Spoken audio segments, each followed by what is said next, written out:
Ibinasura ng International Criminal Court ang hiling na pansamantalang palayain si dating Pangulong Rodrigo Duterte.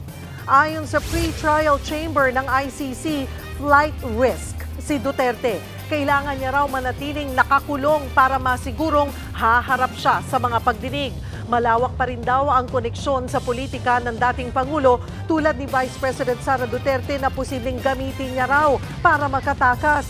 Hindi rin daw sapat ang isinumiting medical records ng kampo ni Duterte para mapatunayang kailangan niya ng interim release.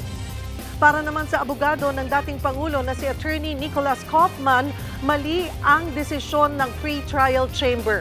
Umaasa raw silang babalik na rin ito ng appeals chamber ng ICC.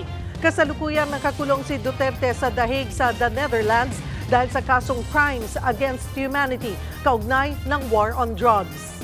Mga kapatid, Cheryl Cosing po. Maging maalam at may pakialam sa mga napapanahong issue at headlines. Mag-follow at mag-subscribe na sa social media pages ng News 5.